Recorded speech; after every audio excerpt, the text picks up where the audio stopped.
পাশে বসে থাকা ব্যক্তিটি হঠাৎ করে বুকে হাত দিয়ে পড়ে গেল, অজ্ঞানও হয়ে যেতে পারে। সাথে সাথে হাসপাতালে নিয়ে যাওয়ার পরেই চিকিৎসক দেখে বললেন ওনার তো হার্ট অ্যাটাক করেছে, কিন্তু ওনার হার্টে কোনো অসুস্থতাই ছিল না আগে। পরিবারের সদস্যরা খুব ভয় পেয়ে গেলেন। অনেকের ক্ষেত্রে তো ওই সময়টাতেই তার মৃত্যুবরণ হতে পারে। আসলে হার্টের সমস্যাটা কি কোনো কারণে দেখা দিতে পারে আগে থেকে, নাকি কোনো রকম সমস্যা ছাড়াই আপনার হার্টের সমস্যা হতে পারে? কিভাবে বুঝবেন যে আপনার হার্টটি দুর্বল হয়ে গেছে? দর্শক, আজ পুরো অনুষ্ঠান জুড়ে কথা বলবো আমরা আপনার হার্ট নিয়ে। আপনার হার্টে কিভাবে বুঝবেন আপনার হার্টটি এখন অসুস্থ আছে, মানে হৃদরোগের কী কারণ হতে পারে সেই সকল বিষয় নিয়ে। আমি ডাক্তার শারমিন জামান আপনাদের সবাইকে স্বাগত জানাচ্ছি নেক্সাস টেলিভিশনের প্রতিদিনে স্বাস্থ্য বিষয়ক আয়োজন কেমন আছেন অনুষ্ঠানে। দর্শক, আপনার হৃদরোগ নিয়ে কথা বলার জন্য আজ আমাদের সাথে আছেন একজন বিশেষজ্ঞ অতিথি।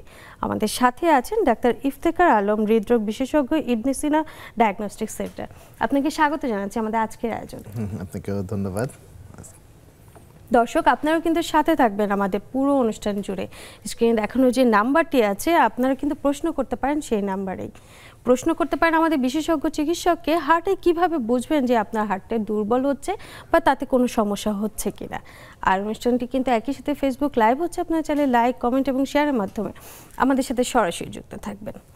ডাক্তার ইফতেখার আলম, আমরা চলে যাই আজকে আমাদের অনুষ্ঠানে, যেখানে আমরা কথা বলবো আসলে কিভাবে বুঝবে যে তার হার্টটি দুর্বল হচ্ছে বা তার হার্টে কোনো সমস্যা হচ্ছে। কিন্তু তার আগে একটু জানবো যে এই যে আমাদের শরীরে এত গুরুত্বপূর্ণ একটা অংশ হৃৎপিণ্ড, যার মাধ্যমে আসলে সুস্থ হয়ে দাঁড়িয়ে থাকা বা আমাদের শরীরে সব কিছু চলছে, এই হার্টটি কখন আসলে দুর্বল হয়ে যায়? আচ্ছা, গুরুত্বপূর্ণ একটি কোশ্চেন। হার্ট আসলে আমাদের বেঁচে থাকার জন্য মানে খুবই গুরুত্বপূর্ণ একটি অঙ্গ। এটি একটি মাসকুলার অর্গান। এটার মেইন কাজ হচ্ছে রক্তকে পাম্প করে রক্তকে সারা দেহে ছড়িয়ে দেওয়া। আচ্ছা, সারা দেহে এই রক্ত সঞ্চালনের মাধ্যমে নিউট্রিশন পাবে আমাদের প্রত্যেকটি অঙ্গ প্রত্যঙ্গ। কিন্তু কোনো কারণে যদি এই হার্ট পাম্প ঠিক মতো করতে না পারে, তাহলে আমরা প্রপার নিউট্রিশন পাবো না, সাপ্লাই পাবে না।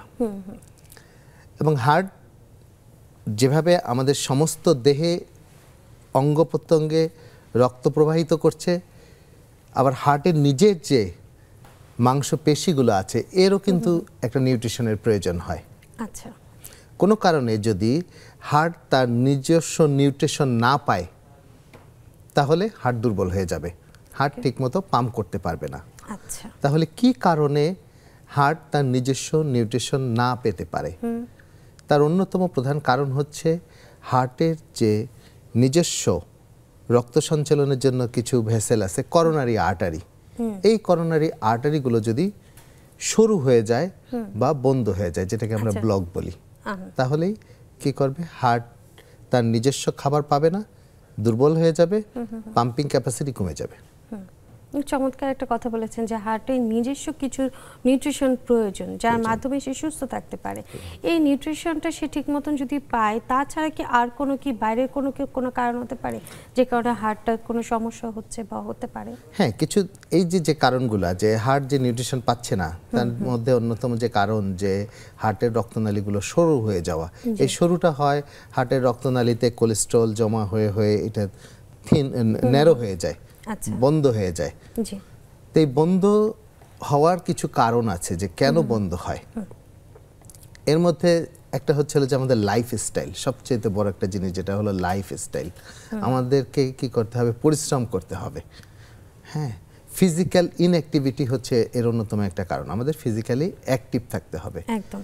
খাদ্যাভ্যাস, হ্যাঁ, আমাদের যে স্যাচুরেটেড ফ্যাটগুলা, এই ফ্যাটগুলোকে আমাদের অ্যাভয়েড করতে হবে।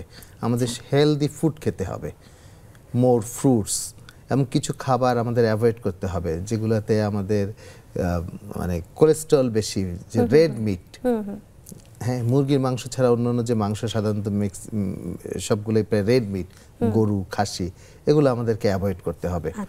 স্মোকিং একটা রিস্ক ফ্যাক্টর, যে আমাদের ধূমপান পরিহার করতে হবে। অ্যালকোহল, হ্যাঁ, অ্যালকোহল পরিহার করতে হবে। ঠিকমতো ঘুমাতে হবে, পর্যাপ্ত রেস্ট নিতে হবে। দুশ্চিন্তা মুক্ত থাকতে হবে। এবং রিসেন্ট যে স্টাডি, তাতে বলা হচ্ছে যে চিনি, মিষ্টি জাতীয় খাবার, কম খেতে হবে, এবং এটা কিন্তু মানে চাইল্ডহুড থেকেই কম খেতে হবে। এবং এই যে করোনারি আর্টারি ডিজিজ, এই যে হার্টের যে রক্তনালীর ভিতরে ব্লক হচ্ছে, এই প্রসেসটা কিন্তু খুব আর্লি থেকেই শুরু হয়। ধারণা করা যায় যে অনেক আর্লি থেকেই শুরু হয়, এবং আস্তে আস্তে আস্তে আস্তে এই প্রসেসটা চলতে থাকে, একসময় এটা এসে দেখা গেছে যে ব্লক হয়ে যাচ্ছে, একদম তখনই সিমটম প্রডিউস হচ্ছে। আচ্ছা, হার্টের মানে সমস্যার কারণে আপনি একটা বললেন যে যাতে কোলেস্টেরল যদি বেশি থাকে কোনো কারণে, তখন দেখা যায় রক্তের যে নালিকাগুলো আছে সেগুলো কমে আসে। তো এই যে কোলেস্টেরলের জিনিসটা, এটা অনেকের ক্ষেত্রে একটু বেড়ে যেতে পারে। বেড়ে গেলে তখন দেখা যায় নানা রকম তারা ঔষধ মেডিসিন নিচ্ছে যে এই কোলেস্টেরলটাকে নিয়ন্ত্রণ করার জন্য। এই মেডিসিন ছাড়া কি তার আর কিছু করতে হবে, নাকি শুধু মেডিসিন নিয়ে সে কোলেস্টেরলটাকে কমিয়ে আনতে পারবে? হ্যাঁ, সবার আগেই হচ্ছে যে লাইফস্টাইল। যে আপনি যদি লো কার্বোহাইড্রেট যদি কনজাম্পশন করেন, লো সুগার, লো ফ্যাট, এবং আপনি যদি ফিজিক্যাল এক্সারসাইজ করেন, তাহলে আপনার কি হবে, ইউটিলাইজেশন হবে, এগুলো বের হয়ে যাবে, ঠিক আছে? আপনার হার্টের রক্তনালীতে কোলেস্ট্রল জমতে পারবে না। এটা একটা ফ্যাক্টর। আরেকটা হচ্ছিল যে কিছু আছে ফ্যামিলিয়াল হাইপারকোলেস্টেরেমিয়া, জেনেটিক, যে এটা হচ্ছে ফিক্সড ফ্যাক্টর। কিছু ফ্যাক্টর আছে যেটাকে আমরা মডিফাই করতে পারি, মডিফায়েবল রিস্ক ফ্যাক্টর। কিছু আছে ফিক্সড রিস্ক ফ্যাক্টর। যে মডিফায়েবল যে রিস্ক ফ্যাক্টরগুলা, তার মধ্যে যে আমি ফিজিক্যাল ইনঅ্যাক্টিভিটি যদি থাকে তাহলে আমার অ্যাক্টিভিটিটাকে বাড়াবো। আমার যদি ডায়াবেটিস থাকে, আমার ডায়াবেটিসকে কন্ট্রোল করতে হবে, যেহেতু ডায়াবেটিস একটা মেটাবলিক ডিজিজ। এক্ষেত্রেও হার্টের রক্তনালীতে, হ্যাঁ, করোনারি আর্টারিগুলোতে ব্লক হওয়ার চান্স থাকে, আর্লি থাকে, এবং ডিফিউজলি ডিজিজ হওয়ার চান্স থাকে। সেজন্য আমার ডায়াবেটিস নিয়ন্ত্রণে রাখতে হবে। আমার যদি উচ্চ রক্তচাপ থাকে, হাইপারটেনশন যদি থাকে, তাহলে আমার রক্তচাপকে নিয়ন্ত্রণে রাখতে হবে। রক্তচাপ নিয়ন্ত্রণে রাখার জন্য আমার মেডিকেশনের আগে ফিজিক্যাল এক্সারসাইজ করে দেখতে হবে। অ্যাটলিস্ট প্রতিদিন 30 মিনিট করে হাঁটতে হবে, এবং সপ্তাহে 5 দিন 150 মিনিট করে হাঁটতেই হবে মডারেট। কিন্তু উচ্চ রক্তচাপের ক্ষেত্রে যেটা আপনি বললেন যে মেডিসিন দিয়ে এটাকে নরমালে আনতে হবে, মানে সবসময় একটা লেভেলে থাকতে হবে, কিন্তু অনেকে তো মনে করেন যে মেডিসিন একবার শুরু করলে এটা সারা জীবন খেতে হবে। এজন্য উচ্চ রক্তচাপের মেডিসিন অনেকেই খেতে চান না বা অ্যাভয়েড করেন, বা আরেকটা এটার সাথে আরেকটু এড করে দিয়ে যাদের নিয়ন্ত্রণে চলে এসেছেন তারা একসময় চায় এটা বন্ধ করে দিতে। আসলে কি বন্ধ করে দেয়া যায় কিনা? আচ্ছা, এখন যেটা হচ্ছে যে মানুষের একটা ভুল ধারণা যে আমার খেতেই হবে, তার প্রয়োজন দেখেই তার খেতে হবে। আচ্ছা, তার যদি মেডিসিন ছাড়া যদি তার রক্তচাপ নিয়ন্ত্রণে না থাকে, তাহলে তো তার রিস্ক বেড়ে যাবে। কারো যদি রক্তচাপ স্বাভাবিকের চাইতে বেশি থাকে, তাহলে তার ঝুঁকি বাড়বে। কি ঝুঁকি বাড়বে? তার কিডনি ডিজিজ হওয়ার চান্স বেশি, সিকেডি, ক্রনিক কিডনি ডিজিজ। আমাদের দেশে ডায়াবেটিস এবং উচ্চ রক্তচাপ হচ্ছে একটা মেজর কজ অফ সিকেডি, এবং তার কি হচ্ছে, কার্ডিওভাস্কুলার রিস্কগুলো বেড়ে যাচ্ছে, তার স্ট্রোকের ঝুঁকি বাড়তেছে, এবং তার হার্ট অ্যাটাকের ঝুঁকিও বাড়ছে। সেই জন্য আমার অনেকেই এই টেন্ডেন্সিটা আছে যে আমি ওষুধ খাবো না। সেটা দেখতে হবে যে তার লাইফস্টাইল মডিফিকেশনের পরে, তার ফুড হ্যাবিট নিয়ন্ত্রণের পরে, বা তার যদি ওভারওয়েট থাকে বা ওবেসিটি যদি থাকে, তার ওজন কমালেও অনেক সময় রক্তচাপ কিন্তু নিয়ন্ত্রণে আসে। কিন্তু সেটা আমার দেখতে হবে যে তারপরেও যদি নিয়ন্ত্রণে না আসে, তাহলে অবশ্যই আমাকে মেডিকেশন নিতেই হবে। আসলে এই মেডিকেশনটা নিয়েই তাকে নিয়ন্ত্রণে আনতে হবে এবং ভালো থাকতে হবে। এবং একসময় যদি তার এটা নরমালে চলে আসে, তখন তো সে চাইলে এটা বন্ধ করে দিতে পারবে। এখন সেটা হচ্ছে হলো যে হাইপারটেনশনের কিছু কারণ আছে, মানে মোস্টলি যেটা 95% হচ্ছে ইডিওপ্যাথিক। আচ্ছা, এটার কোনো কারণ নাই ইডিওপ্যাথিক, এবং 5% আছে সেকেন্ডারি কজ, যেমন প্রেগন্যান্সি রিলেটেড হাইপারটেনশন হতে পারে। তো প্রেগন্যান্সিটা যখন টার্মিনেট হয়, বাচ্চা ডেলিভারির পরে কিন্তু অনেকেরই রক্তচাপ কমে আসে। তখন আমরা মেডিকেশন অফ করে দেখতে পারি যে তার মেডিকেশন ছাড়া তার রক্তচাপটা নিয়ন্ত্রণে থাকে কিনা। বা কারো মনে করেন যে একটা ওভারওয়েটের কারণে তার হাইপারটেনশন, আমি ওয়েটটা রিডাকশন করলাম, তাতে কমতে পারে। বা আরো কিছু এন্ডোক্রাইন কজ আছে, সেই কজগুলোর চিকিৎসা করালে আমার রক্তচাপ কমে আসবে। এটা হচ্ছে 5% এর ক্ষেত্রে সেকেন্ডারি হাইপারটেনশন যেটাকে বলে। কিন্তু 95%ই হচ্ছে যেটাকে বলি আমরা এসেনশিয়াল হাইপারটেনশন, ইডিওপ্যাথিক কজ। সেক্ষেত্রে আমাদের মেডিসিনটাকে সবসময় কন্টিনিউ করতে হবে। আপনি বললেন যে কিছু কিছু ফ্যাক্টর আছে, মানে এই কারণগুলোতে এই ধরনের অসুস্থতা থাকলে হার্টের সমস্যাও হতে পারে। কিন্তু এখনকার সময় যে সময়টা আমরা পার করছি, এই সময়টা দেখা যাচ্ছে অনেকেরই হাইপারটেনশন নেই, ডায়াবেটিস নেই, বা তাদের উচ্চ কোলেস্টেরলও নেই, কিন্তু তারপরেও হার্ট অ্যাটাক করছে, এবং সেটা খুব কম বয়সে। এটার কারণ কি হতে পারে? হ্যাঁ, আমাদের দেশে আসলে এখন দেখা গেছে যে ডে বাই ডে কিন্তু আমাদের আগে বলা হতো যে কার্ডিয়াক ডিজিজ এটা একটা ডেভেলপড কান্ট্রির ডিজিজ, বাট এখন কিন্তু ডেভেলপিং কান্ট্রিতেও হার্টের ডিজিজ ডে বাই ডে বাড়ছে। আচ্ছা, এর কারণই হলো যে আরবানাইজেশন, ঠিক আছে? তা এখন আমরা কিন্তু আসলে আধুনিক হচ্ছি, আমরা কায়িক পরিশ্রম কমিয়ে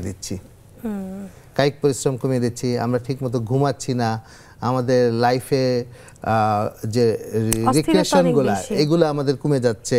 হ্যাঁ, সামাজিক বন্ধন বা অন্যান্য যে আগে যেভাবে আমরা সময়টাকে আনন্দে থাকতাম, এই যে ফ্যাক্টরগুলো, এই ফ্যাক্টরগুলো কিন্তু অনেক অংশে দায়ী।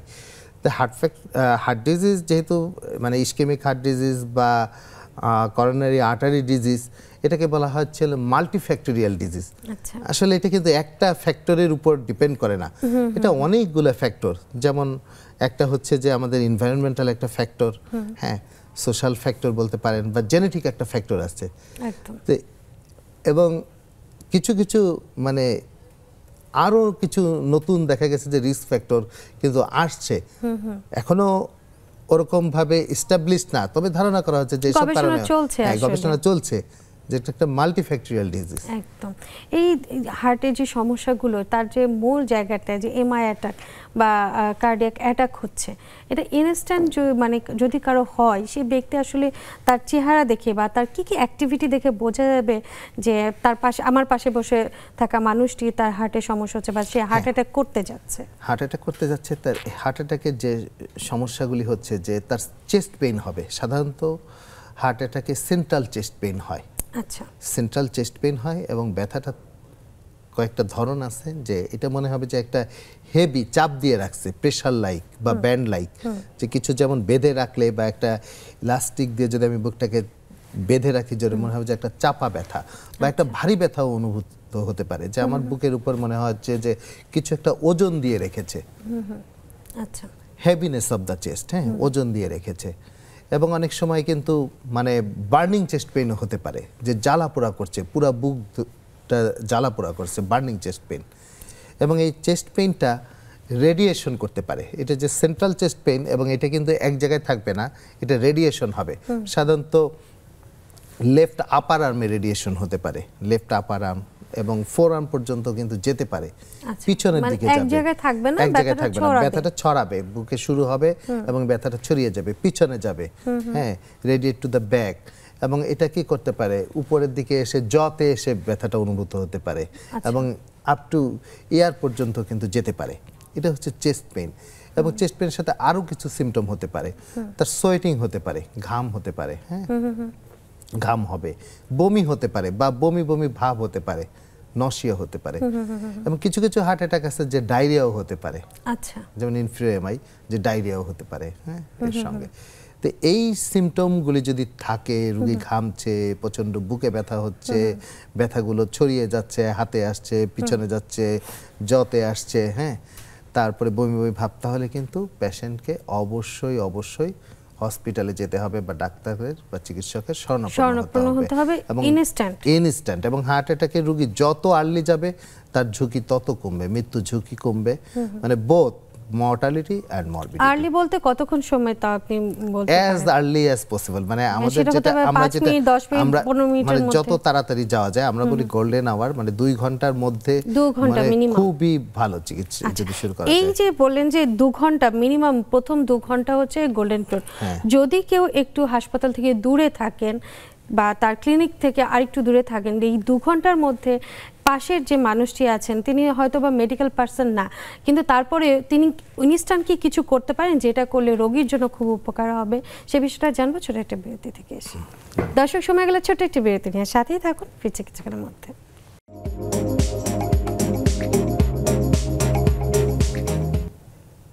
বিরতির পর সবাইকে আরো একবার স্বাগত জানাচ্ছি, আমি ডাক্তার শারমিন জামান। দর্শক, আজ আমরা কথা বলছি কিভাবে বুঝবেন আপনার হৃদরোগ হয়েছে, এবং এই বিষয়ে কথা বলার জন্য আজ আমাদের সাথে আছেন ডাক্তার ইফতেখার আলম। বিরতিতে যাবার আগে কিন্তু আমরা জানলাম যে আসলে হৃদরোগে বা হার্ট অ্যাটাক করলে ইনস্ট্যান্ট কী কী সিমটমগুলো দেখা যায়, কীভাবে তাকে বোঝা যায়, এবং প্রথম 2 ঘন্টার মধ্যে তাকে যদি হাসপাতালে নিয়ে যাওয়া যায় তাহলে কিন্তু তাকে সুস্থও করে ফেলা যায়। তো এই যে বলে 2 ঘন্টা, এইটা দেখা যাচ্ছে অনেকের ক্ষেত্রে হাসপাতালটা একটু দূরে থাকতে পারে, ক্লিনিকটা একটু দূরে থাকতে পারে, সাথে সাথে চিকিৎসককে পাচ্ছে না কোনো কারণে। তাহলে পরিবারের সদস্য বা পাশে যে আছে তার কিছু করার থাকবে যে কাজটা করলে সে ব্যক্তিটি, অসুস্থ ব্যক্তিটি একটু ভালো বোধ করতে পারেন, বা এই 2 ঘন্টার মধ্যে বা আধা ঘন্টার মধ্যে তাকে কোনো একটা চিকিৎসা দিতে পারে? হ্যাঁ, যেটা আমার করতে হবে যে আসলে এটা হলো কি যে একটা ডায়াগনোসিস করা। আমি কিন্তু কনফার্ম না যে তার যে এটাকে হার্ট অ্যাটাক করেছে কিনা। যে সিমটম যদি সাজেস্টিভ থাকে তারপরেও আমরা 100% কনফার্ম না যে তার হার্ট অ্যাটাক করলো কিনা। তবে আমরা ধারণা করতে পারি যে এই সিমটম সাজেস্টিভ যে সিমটমগুলো আছে এগুলো যদি আমার কোরিলেট করে তাহলে আমরা ধরে নেব যে তার হার্ট অ্যাটাক। তো সেক্ষেত্রে আমরা যেটা করতে পারি যে যদি আশেপাশে অল্প সময়ের দূরত্বে কোনো হসপিটাল বা কোনো চিকিৎসকের চেম্বার বা কোনো হেলথ সেন্টার না থাকে, তাহলে আমাদের যেটা করতে হবে যে পেশেন্টকে আমাদের যদি কারোর কাছে সাবলিঙ্গুয়াল নাইট্রেট থাকে তাহলে আমরা জিহ্বার নিচে কিন্তু একটু নাইট্রেট দিতে পারি পেন রিলিফের জন্য, স্প্রে করতে পারি। এবং এই স্প্রে করলে যদি পেশেন্টের ব্যথা যদি কমে যায় তাহলে কিন্তু এটা মোর সাজেস্টিভ যে হ্যাঁ এটা আসলে ইসকেমিক হার্ট ডিজিজের কারণে, করোনারি আর্টারি ডিজিজের কারণে হয়েছে। হ্যাঁ, যে নাইট্রেট দিলে যদি কমে যায়, এবং পেশেন্টকে কিন্তু আমার রিল্যাক্স করে দিতে হবে যে হ্যাঁ তার যদি কাপড় চোপড় যদি কোনো টাইট কিছু থাকে এগুলোকে আমার লুজ করে দিতে হবে। হ্যাঁ, যে পেশেন্টকে একটা কমফোর্টেবল টেম্পারেচারে রাখতে হবে।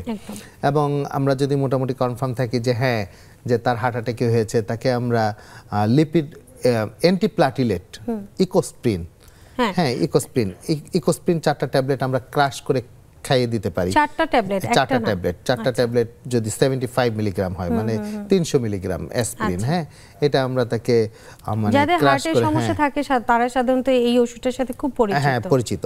যেটা কি করে রক্তটাকে তরল রাখে। হ্যাঁ, বা হার্ট অ্যাটাক জমতে দেয় না। বা হার্ট অ্যাটাকে কি হয়, হঠাৎ করে রক্তনালীটা একটা থ্রোম্বাস ফর্ম করে পুরো বন্ধ করে দেয়। সেজন্য এখানে কিছু কম্পোনেন্ট আছে যে platelet one of the component, সেজন্য আমরা অ্যান্টিপ্লাটিলেট দেই যাতে জমতে না দেয়। 4টা অ্যাসপিরিন বা তাছাড়া ক্লোপিড আছে, হ্যাঁ ক্লোপিডোগ্রেল, এটা 4টা মানে 300 মিলিগ্রাম আমরা একটু ক্রাশ করে যাতে ইমিডিয়েট অ্যাকশন হয়, ক্রাশ করে বা চিবিয়ে আমরা খেয়ে দিতে মানে খাইয়ে দিতে পারি। হ্যাঁ, এটা হচ্ছে যদি সে জ্ঞান অবস্থায় থাকে, যদি জ্ঞান অবস্থায় থাকে। আর কিছু পেশেন্ট আছে কিন্তু একদমই সময় দিতে চায় না, অনেকের কিন্তু কার্ডিয়াক অ্যারেস্টও হয়ে যেতে পারে। তো তখন আমাদের যে সিপিআর দিতে হবে। আসলে সিপিআর মানে আমরা বলতে চাচ্ছি যদি অজ্ঞান হয়ে যায় যে কার্ডিয়াক অ্যারেস্টেও কিন্তু অনেকে চলে যেতে পারে, যে ম্যাসিভ অ্যাটাক হলো যে সে জ্ঞান হারিয়ে ফেলে, অ্যারেস্টে চলে গেছে, হার্ট বন্ধ হয়ে গেছে, তখন আমার তাকে সিপিআর দিতে হবে। কারণ আমার কিন্তু সিপিআর যদি না দেই, যে দেখা গেল যে হার্ট আবার চালু হলো, কিন্তু এই যে সময়টা হার্ট ফাংশন করলো না, বন্ধ ছিল, সে যে তখন আমার বডিতে কিন্তু সার্কুলেশন পাচ্ছে না, এবং আমার ব্রেনেও কিন্তু সার্কুলেশন পাচ্ছে না, তখন কিন্তু আমার ব্রেন ডেথ হয়ে যাবে, পার্মানেন্ট ব্রেন ড্যামেজ হয়ে যাবে, যেহেতু এটা পার্মানেন্ট সেল, এটা ড্যামেজ হয়ে যাবে। তখন কিন্তু আমার হার্ট চালু হলেও আমার সারা জীবন কিন্তু আইসিইউতেই কাটাতে হবে, কারণ আমি তো তখন ব্রেন তো সিগন্যাল দিচ্ছে না, আমার মোটর ফাংশন, সেন্সরি ফাংশন সবকিছু লস হয়ে যাবে, বন্ধ হয়ে যাবে। তো সেই জন্য আমার কি করতে হবে যে পেশেন্ট যদি কার্ডিয়াক অ্যারেস্ট কোনো কারণে, একটু আপনাকে করি যে কোনো কারণে যখন অজ্ঞান হয়ে যাচ্ছে ইনস্ট্যান্ট তাকে তার আসলে হার্টটা চলছে কি চলছে না এটা বোঝার কি কোনো সহজ উপায় আছে? যারা মেডিকেল পারসন না তারা কি ধরে বুঝতে পারবে? এখন কেউ যদি পালস দেখতে পারে, আমরা পালস দেখতে পারি। হ্যাঁ, পালস আমরা হাত দিয়ে পালস দেখতে পারি। এখন অনেকের কাছেই অটোমেটেড ব্লাড প্রেশার মেশিন থাকে, আমরা মেশিন দিয়ে দেখতে পারি যে দেখা যায় যে বিপি ফল করতেছে, পেশেন্টের হার্ট ফেলিওর হতে পারে, সঙ্গে শ্বাসকষ্ট হতে পারে, সোয়েটিং হওয়ার সঙ্গে সঙ্গে তার বডিটা ঠান্ডা হয়ে যেতে পারে। মানে এটা কিন্তু একটা মানে হার্ট ফেলিওরের একটা সিমটম, হ্যাঁ, বা একটা শকের সিমটম, হ্যাঁ, যে প্রেশার কমে যাচ্ছে। তো সেক্ষেত্রে আমরা তাকে দ্রুত তো নেওয়ার চেষ্টা করব, আর যদি দেরি হয় তাহলে এই যে মেজারগুলো বললাম অ্যারেস্টে গেলে সিপিআর এর ধরনটা যদি একটু বলে দেন যে আসলে একজন নরমাল পারসন সিপিআর কে মানে আদৌ দিতে পারবেন কারণ এটা তো বেশ কিছু ট্রেনিং সেন্টার আছে যাদের পরিবারে আসলে এই ধরনের অসুস্থ মানুষ আছে তারা কিন্তু যে কোনো একজন কিন্তু সিপিআর ট্রেনিং করতে পারে। আসলে ট্রেনিং যদি থাকে তাহলে আমার যে সিপিআর আবার একটা আলাদা জিনিস যে এটার হাতের একটা স্পেশাল পোস্টার আছে, মোটামুটি আমার স্টারনামের উপরে প্রেসার ক্রিয়েট করতে হবে বুকের মাঝখানে আমার 2 হাত দিয়ে এবং আমার শরীরের সমস্ত ওজনটা তার বুকের উপর দিয়ে যাতে আমার রিবগুলা মানে কম্প্রেস করে হার্টকে চাপ দেয় এবং হার্ট যাতে পাম্প করে ব্লাডটা সারা শরীরে ছড়িয়ে দিতে পারে, বিশেষ করে মস্তিষ্কে যাতে রক্ত সঞ্চালনটা যেতে পারে। আসলে এই যে ট্রেনিংটাই এটা কি আমাদের দেশে কোথাও দেয়া যায়, মানে দেওয়ার কোনো ব্যবস্থা আছে কিনা? হ্যাঁ, অবশ্যই আছে ব্যবস্থা। এটা তো আসলে একটা কারিকুলামের ব্যাপার, এটা যদি ইনক্লুড করা হয় এবং ইভেন যারা হেলথ কেয়ার পার্সোনাল আছে মানে চিকিৎসক ছাড়াও যারা আছে নার্স বা অন্যান্য যারা প্যারামেডিক্স, এদের কিন্তু বিভিন্ন প্রোগ্রাম কিন্তু থাকে, গভর্নমেন্টের বিভিন্ন প্রোগ্রাম আছে এবং তারা কিন্তু এটাতে এক্সপার্ট, এরা দিতে পারে। হ্যাঁ, এবং চাইলে তারা কিন্তু তারা দিতে পারে, অন্য কেউ যারা মেডিকেল নেই তারাও কিন্তু এটা দিতে পারে। আর এখন তো বাংলাদেশের আগের মতো কন্ডিশন নাই, এখন কিন্তু সব জায়গায় মানে স্বাস্থ্য সেবা কিন্তু ফ্যাসিলিটি হয়েছে, এলাকা ভিত্তিক। এখন একটা ইউনিয়ন পরিষদ মানে সাব সেন্টার আছে, ইউনিয়ন সাব সেন্টার, সেখানেও কিন্তু মানে মেডিকেল পার্সোনাল থাকে যে তারা কিন্তু এইসব বিষয়ে এক্সপার্ট, তারাও জানে, তারা বিভিন্ন ট্রেনিং সিম্পোজিয়ামের মাধ্যমে কিন্তু তাদেরকে এই ট্রেনিং দেওয়া হয়েছে। একদম একদম। এবং এর মাধ্যমে কিন্তু দেখা যাচ্ছে যে আমাদের যে একদম গোল্ডেন পিরিয়ডটা তার মধ্যে আমরা একজন ব্যক্তিকে নিতে পারি যে ওখান থেকে তারা প্রাইমারি ম্যানেজমেন্ট দেওয়ার পরে তাদেরকে কিন্তু শিফট করতে পারে। আপনি বলেছেন যে লক্ষণ হিসেবে কিছু ব্যথা অনুভূত হয়, অনেক সময় দেখা যায় যে গ্যাস্ট্রিকের ব্যথা বা বুকের যে স্টমাকের ব্যথাটা সেটাও কিন্তু বুকের মাঝখানেই হচ্ছে, বা বুক জ্বালা পোড়াটা, এটাও একটা কিন্তু সমস্যা থাকে। অনেকে একটা গ্যাস্ট্রিকের ওষুধ খেলে, একটা প্যারাসিটামল খেলেও কিছুটা ভালো অনুভূত করে আর কিন্তু হাসপাতালে যাচ্ছেন না। এই যে গ্যাস্ট্রিকের ব্যথা এবং হার্টের যে ব্যথা, এই দুটোকে কি আসলে আলাদা কি করা যায়? আসলে এটা কিন্তু একটু আলাদা করাটা একটু ডিফিকাল্টি হয়ে যাবে সাধারণ মানুষের জন্য। কারণ কি যে আমাদের দেশের সাধারণ মানুষ ব্যথা বলতে মানে একটা ব্যথাই জানে, যেটা হলো গ্যাসের ব্যথা, এবং মানে যেটাকে বলে পেপটিক আলসার ডিজিজ। হ্যাঁ, যে এটাকে সাধারণ মানুষ গ্যাস হিসেবে যেটা বুঝতে পারে যে গ্যাসের ব্যথা, কিন্তু এই গ্যাসের ব্যথা হতেও পারে, অনেকেরই গ্যাসের ব্যথা হয়, হার্টবার্ন হয়। হ্যাঁ, তো কিন্তু এই ডায়াগনোসিসটা যদি মিস হয়, তার যদি হার্ট অ্যাটাক হয় বা এমআই হয় এবং সে যদি গ্যাসের ব্যথা মনে করে সে বাসায় বসে থাকে এবং শুধুমাত্র গ্যাসের চিকিৎসা নিয়ে থাকে, তাহলে কিন্তু মানে তার জীবনের ঝুঁকি অনেক বেড়ে যাবে, মৃত্যু ঝুঁকি বেড়ে যাবে। এবং মোটামুটি পেপটিক আলসার ডিজিজ এবং কার্ডিয়াক চেস্ট পেইন প্রায় কিন্তু অনেকটা একই রকমের। তো এইগুলো ডায়াগনোসিস করার জন্য আমার কিছু ইনভেস্টিগেশনের দরকার হয়, অ্যাটলিস্ট একটা ইসিজির দরকার হয়, হ্যাঁ, বা কিছু ব্লাডের টেস্ট, ট্রোপোনিন আই, তো এই দু একটা পরীক্ষা করে কিন্তু আমরা 100% কনফার্ম করতে পারি, যেহেতু এটা একটা জীবন মরণ সমস্যা। হ্যাঁ, সেই জন্য আমার এটাকে কনফার্ম করাটা জরুরি। বছরে কয়বার আসলে একজন ব্যক্তি পারবেন যে তার তিনি ইসিজি করে তার হার্টটাকে টেস্ট করা বা দেখা যে না তিনি সুস্থ আছেন? আচ্ছা, হার্ট ডিজিজ বলা হয় যে সাধারণত এটা একটু এল্ডারলিদের হয়, যেমন পুরুষের ক্ষেত্রে 45 বছরের পরে এবং ফিমেলের ক্ষেত্রে, মহিলাদের ক্ষেত্রে 55 বছরের পরে, যে আফটার মেনোপজ। তে রিস্কটা কিন্তু ছেলেদের বেশি, কিন্তু আফটার মেনোপজ ছেলে মেয়ের সবার রিস্ক একই রকমের। তো যাদের আমাদের এরকম বয়স হয়েছে তাদের অবশ্যই চেক আপটা করা উচিত, আসলে আমাদের হেলথ চেক আপ করা উচিত। মানে আমরা যেমন গাড়ির একটা ফিটনেস দেখি, প্রতি বছরই তো আমরা একটা ফিটনেস দেখতে হয় গাড়ির। উন্নত বিশ্বে আরো দেখা গেছে যে 6 মান্থলি ফিটনেস দেখা লাগে। তা আমাদের শরীরটাও তো একটা মেশিন, এবং মেশিনটা যত পুরন হবে তার ফিটনেস কিন্তু তত কমতে থাকবে। অতএব আমাদের 45 বছরের পরে সবারই কিন্তু দেখা উচিত যে আমার ডায়াবেটিস আছে কিনা, আমার উচ্চ রক্তচাপ আছে কিনা, আমার কিডনিটা কেমন আছে, আমার কোলেস্ট্রলের মাত্রা কেমন আছে, ইসিজি করে দেখা উচিত যে আমার কোনো পূর্বে কোনো অ্যাটাক হয়েছে কিনা। অনেকে সাইলেন্ট অ্যাটাক হয়ে যায়, বা আমরা অনেকে দেখা গেছে যে এরকম ছোটখাটো ব্যথা হয়েছে ভাবছি গ্যাসের ব্যথা, কিন্তু তার কিন্তু হার্ট অ্যাটাক হয়ে গেছে। কিন্তু আমরা যদি ইসিজি করি তাহলে কিন্তু তার পূর্বে হার্ট অ্যাটাক হয়েছে কিনা সেই ফিচারটা কিন্তু আমরা পাবো। এটা আমি প্র্যাকটিক্যাল প্র্যাকটিসে কিন্তু আমরা দেখি যে এরকম অনেকেই যে জানেও না কিন্তু তার একটা হার্ট অ্যাটাক হয়ে গেছে, বুঝতেই পারে না, এমন হয় যে বুঝতেই পারে না, এবং সে কিন্তু কোনো ওষুধও খাচ্ছে না। পরবর্তীতে তার ঝুঁকিগুলো বাড়ে, যেমন ওষুধ না খেলে তখন হার্ট আস্তে আস্তে বড় হতে থাকে, কার্ডিওমায়োপ্যাথি ডেভেলপ করে।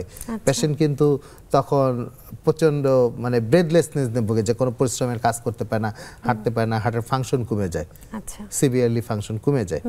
তো সেই জন্য এই চেকগুলো আমাদের এই বয়সে একটা চেক করা দরকার। আর যাদের রিস্ক ফ্যাক্টর আছে, অলরেডি ডায়াবেটিস আছে, তবে এখন বর্তমান সময়ে তো দেখা যাচ্ছে আসলে 45 বছর পর্যন্ত যাওয়া লাগছে না, অনেক ক্ষেত্রে দেখা যাচ্ছে 30 বছরে যিনি আছেন তারও অনেক সময় হার্ট অ্যাটাক করার একটা চান্স হয়ে যাচ্ছে, অনেক সময় হচ্ছে দুর্ঘটনাবশত। হ্যাঁ, অনেকেরই দেখা গেছে যে আমি 15 বছর বয়সেও হার্ট অ্যাটাক দেখেছি, ঠিক আছে, এবং তার কিন্তু মানে আমরা যে রিস্ক ফ্যাক্টরগুলোর কথা বলি এই রিস্ক ফ্যাক্টরগুলো নাই তার, তারপরে হচ্ছে। হ্যাঁ, তবে কথাগুলো হচ্ছে ইউজুয়ালি, সাধারণত এক্সেপশন তো আছেই। হ্যাঁ, তবে তারপরও আমরা তাহলে বলতে পারি যে এখন 45 বছর না, তারও আগে থেকে চেকআপে চলে আসাটা উচিত। যদি কারো যদি সিম্পটম সাজেস্টিভ থাকে বা ফ্যামিলি ব্যাকগ্রাউন্ড যদি থাকে, কারো দেখা গেছে ফ্যামিলি হিস্ট্রি আছে যে আর্লি হার্ট অ্যাটাক, যে 45 বছর না, দেখা গেছে তার বাবা 30 বছরে হার্ট অ্যাটাক করেছে, হিস্ট্রি সে জানে, অতএব তার সন্তানকে ধরে নিতে হবে যে হ্যাঁ আমারও হতে পারে, তারও হতে পারে, 30 বছরের আগে তার হার্ট অ্যাটাক হতে পারে। তাহলে তার প্রতি আমাদের আরো কনসিয়াস থাকতে হবে, হেলথ সচেতন থাকতে হবে তার। একদম।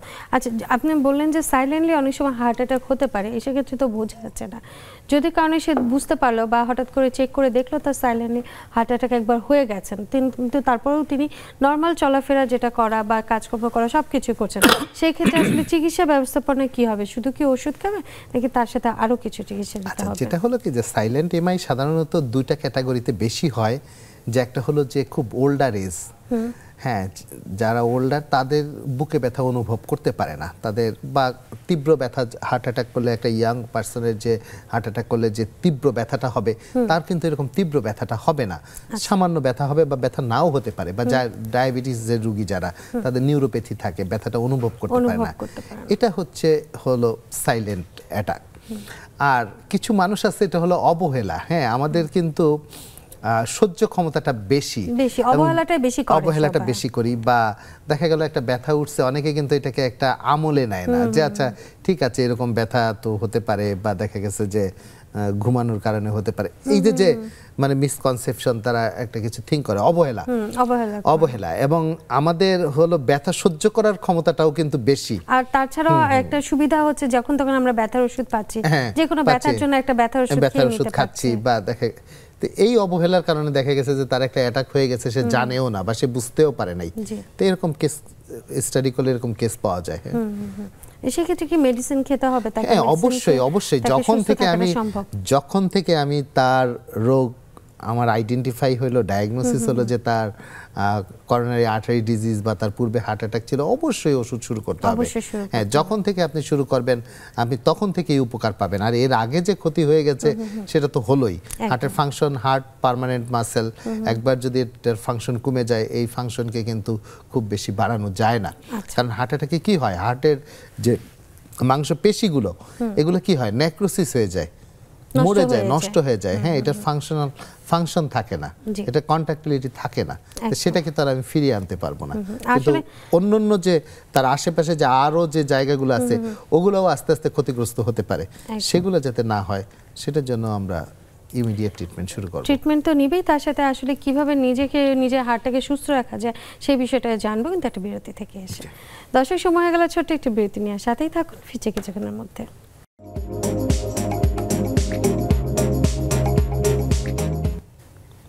বিরতির পর সবাইকে আরো একবার স্বাগত জানাচ্ছি। আমি ডাক্তার শারমিন জামান। দর্শক, আজ আমরা কথা বলছি কিভাবে বুঝবেন হৃদরোগ হয়েছে, এবং এই বিষয়ে কথা বলার জন্য আজ আমাদের সাথে আছেন ডাক্তার ইফতেখার আলম। আমরা বিরতিতে যাবার আগে নানা রকম ভাবে জানেন যে কিভাবে বুঝবে বা কিভাবে বোঝা যায়, কি কি সিমটম হয়, কি করা যেতে পারে। কিন্তু যাদের সাইলেন্ট অ্যাটাক করে সাধারণত দেখা যাচ্ছে দ্বিতীয়বারও আবার অ্যাটাক করতে পারে। সেই ক্ষেত্রে কি আসলে হার্টের ঝুঁকিটা আরো কতটুকু বেড়ে যায়? হ্যাঁ, হার্ট অ্যাটাক মানে যে প্রতিটা একবার অ্যাটাক করা মানেই হচ্ছে যে হার্টের কিছু অংশ ড্যামেজ হওয়া। হ্যাঁ, মায়োকার্ডিয়াল ইনফাকশন মানেই হচ্ছে হার্টের যে মায়োকার্ডিয়াল সেলগুলো আছে এটার ফাংশন কমে যাওয়া। তো পরবর্তীতে দেখা গেল যে আমাদের হার্টে কিন্তু আমরা সাধারণত 3টে মেজর রক্তনালী বলি, বা 4টা বলতে পারি। যে একটা হচ্ছে হলো মানে লেফট মেইন, তারপরে এলএডি, এলসিএক্স অ্যান্ড আরসিএ। হ্যাঁ, এই যে 4টা রক্তনালী, তো এটা যে কোনো একটা রক্তনালী ব্লক হয়ে অ্যাটাক হলো, কমপ্লিট ব্লক হয়ে, কিন্তু অন্য যে রক্তনালীগুলা ওগুলোও তো পরবর্তীতে ব্লক হতে পারে। যে একবার অ্যাটাক হওয়ার পরে যদি আমি সতর্ক না হই, যে নিয়ম কানুন না মানি, নিয়মিত ওষুধ না খাই, তাহলে কিন্তু আমার ঝুঁকি, কারণ যার অ্যাটাক হয় নাই আর যার অ্যাটাক হয়েছে, দুজনের মধ্যে যার অ্যাটাক হয়েছে তার ঝুঁকি তো বেশি। একদম, এটা তার কিন্তু পরবর্তীতে অ্যাটাক হওয়ার ঝুঁকি থেকেই যায়। সেজন্যই হচ্ছে হলো আমরা তাকে ওষুধ দেই। এটাকে বলা হয় সেকেন্ডারি প্রিভেনশনের জন্য। আমরা যে ওষুধগুলো দেই সেকেন্ডারি প্রিভেনশনের জন্য, এবং আমরা যে ওষুধগুলো দেই এটা মোটামুটি 30% রিডাকশন করে, রিএমআই যাতে না হয়, রিস্ক রিডাকশন করে 30%, হ্যাঁ, মর্টালিটি রিডাকশন করে 30%। এবং কেউ যদি স্মোকার থাকে, স্মোকার এবং হার্ট অ্যাটাক হলো, এবং সে যদি স্মোকিংটা ছেড়ে দেয়, তাহলে কিন্তু আমার 50% রিস্ক রিডাকশন করতে পারবো।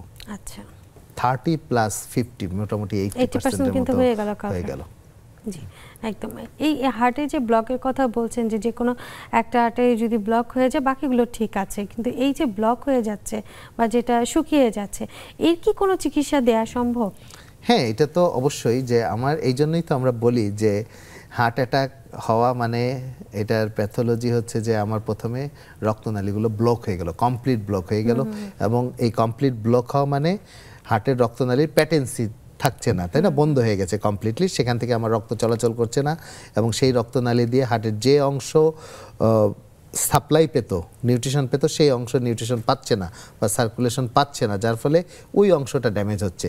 এটা ট্রিটমেন্ট হচ্ছে যত তাড়াতাড়ি আমি এই বন্ধ রক্তনালীটাকে খুলে দিতে পারবো, একদম অ্যাজ আর্লি অ্যাজ পসিবল। যত আগে খুলবো আমার তত ড্যামেজ কম হবে।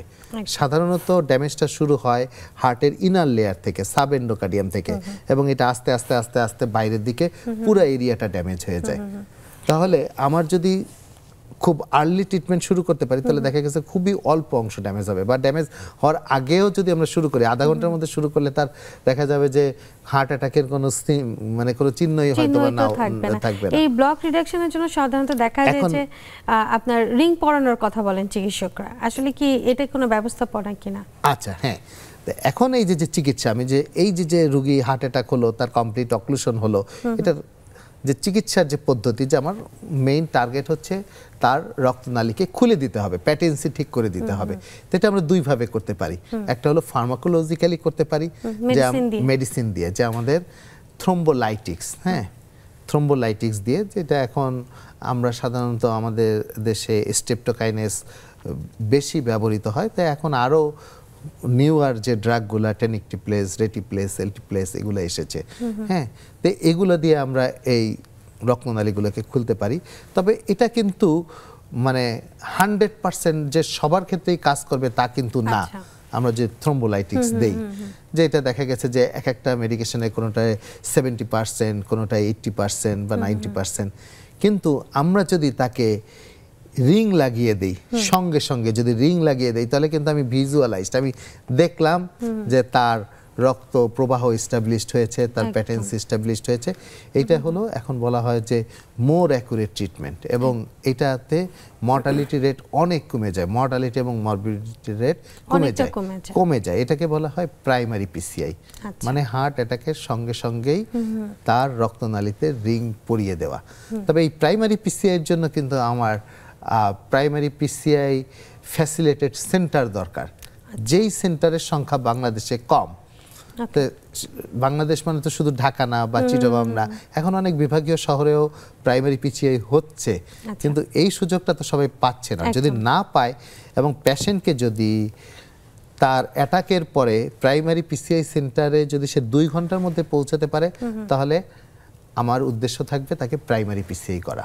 আচ্ছা, আর যদি কোনো কারণে না আসলো, কিন্তু যদি 2 ঘন্টার যদি অধিক দূরত্ব হয়, তাহলে আমাকে তাকে কিন্তু থ্রম্বোলাইটিস দিতে হবে, মানে ফার্মাকোলজিক্যাল ট্রিটমেন্ট দিতে হবে, এবং পরবর্তীতে আমি আবার ফার্মাকো ইনভেসিভও করতে পারি, যে প্রথমে দিলাম, তারপরে আমি পেশেন্টকে শিফট করে দিলাম, এরপর আমি যেটা হয় সাধারণত আমাদের এখন যে পেরিফেরি যারা আছেন তারা দেখা যাচ্ছে ক্লিনিকগুলোতে বা সদর হাসপাতালে গিয়ে প্রাইমারি চিকিৎসাটা নিয়ে আবার কিন্তু সেন্টারগুলোতে যাচ্ছে।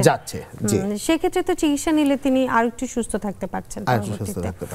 এই হার্টের ব্লকের ক্ষেত্রে যেটা বললেন যে আপনি রিং পরানোটা, এটা অনেক সময় দেখা যায় একটা দুটোর ক্ষেত্রে সম্ভব হচ্ছে, অনেক সময় দেখা যায় যে ব্লকটা হচ্ছে সেটা মাল্টিপল আর্টারিতে হয়ে যাচ্ছে বা অনেকগুলো নালিকার মধ্যে ব্লক হয়ে যাচ্ছে, তখন অনেক সময় বাইপাস করার কথা বলেন চিকিৎসকরা। আসলে কোন চিকিৎসাটা মানে ভালো বা কোন চিকিৎসাটা করাটা? চিকিৎসা আসলে এখানে এটা হচ্ছে যে ক্যাটাগরাইজ করা, পারসন টু পারসন ডিপেন্ড করে। কারো যদি দেখা গেছে যে ডিফিউজ ডিজিজ বা অনেকগুলো রক্তনালীতে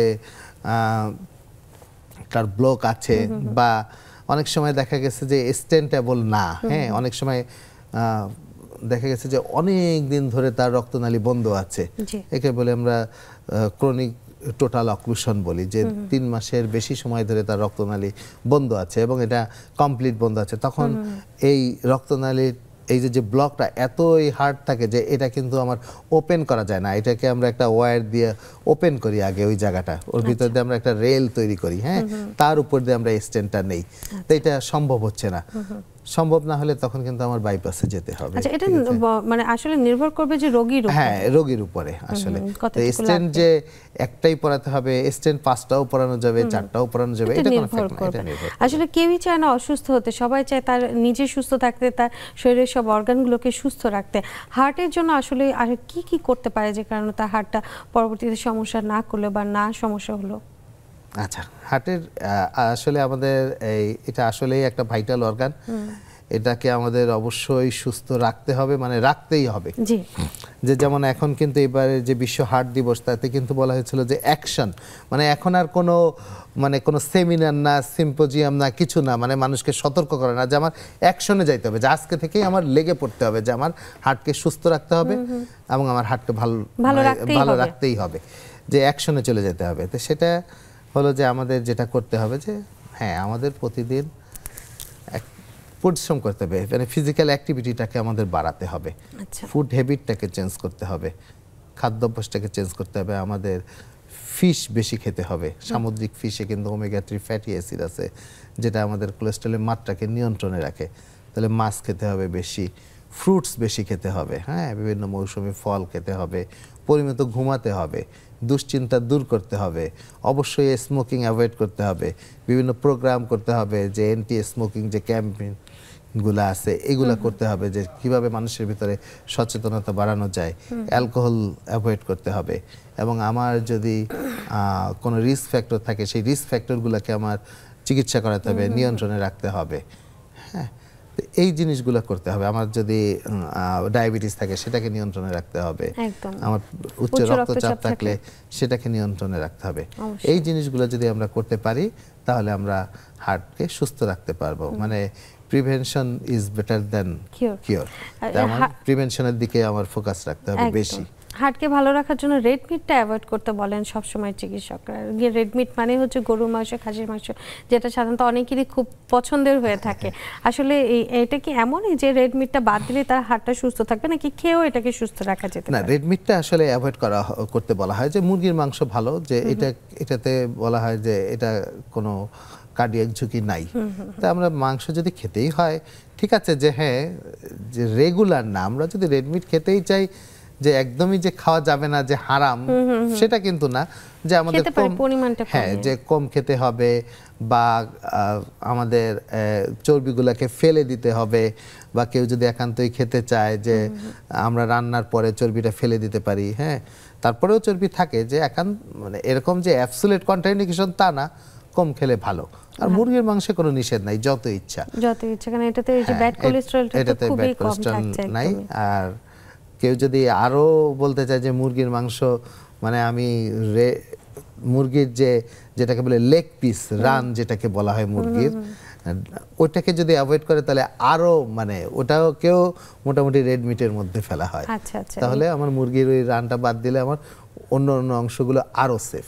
কোলেস্টেরলের জন্য আরেকটা জিনিসও বলা হয় যে ডিমের কুসুমটা এটাকে অ্যাভয়েড করলে নাকি কোলেস্টেরল কম পাওয়া যাচ্ছে। না, এখন যে নতুন স্টাডিগুলা আমি বলি না যে ডিমের কুসুম অ্যাভয়েড করতে, নতুন স্টাডিগুলাতে হোল এগই খেতে বলা হয়, যে ডিমের যে ইয়কটা এর ভিতরে কিছু গুরুত্বপূর্ণ ওমেগা 3 যেটা কিন্তু আমার ব্যাড কোলেস্টেরলটাকে নিয়ন্ত্রণ করতে সাহায্য করে। এজন্য ডিম আমার পুরোটাই খেতে হবে। আর যাদের যে হাইপারটেনশন আছেন, উচ্চ রক্তচাপে যারা থাকছেন, তাদের কাঁচা লবণটা খাওয়ার একদমই নিষেধ থাকে। এজন্য অনেকে ভেজে লবণ খান, যে বলেন যে এটা আসলে একটা মানুষের একটা মিসকনসেপশন, ভুল ধারণা, যেটা যে ডাক্তার লিখে দেয় যে কাঁচা লবণ খাবেন না মানে নো অ্যাডেড সল্ট, মানে পাতে লবণ খাবেন না।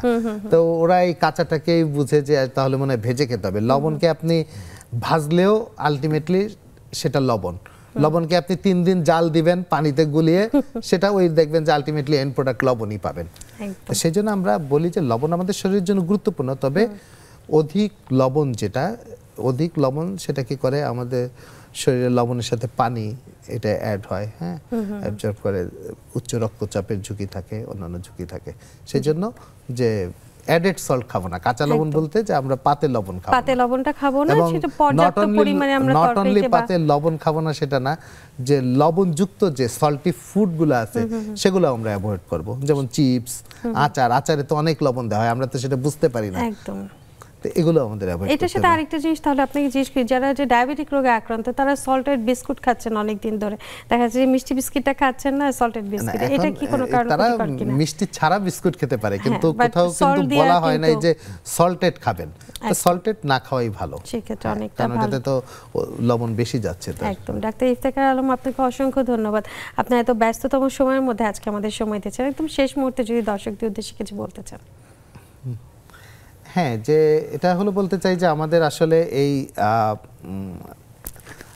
হৃদরোগজনিত যে অ্যাওয়ারনেস, এটা আমাদেরকে বাড়াতে হবে। হ্যাঁ, এটা আমাদের বাড়াতে হবে, সবাইকেই এই বিষয়ে সচেতন থাকতে হবে, তাহলেই আমরা একটা সুস্থ সমাজ এবং নিজে সুস্থ থাকতে পারবো, নিজে সুস্থ থাকতে পারবো, সমাজ সুস্থ থাকবে, দেশ ভালো থাকবে। অসংখ্য ধন্যবাদ দর্শক আপনাদেরও যারা এতক্ষণ আমাদের সাথে ছিলেন। আসলে সুষম খাদ্যাভ্যাস এবং নিয়ন্ত্রিত জীবনযাপনের কোনো বিকল্প নেই।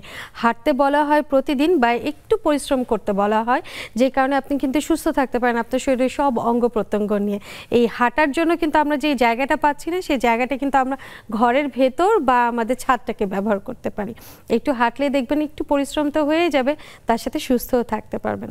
সবাই সুস্থ থাকুন, ভালো থাকুন, দেখা হবে অন্য কোনো পর্বে। আজ বিদায়।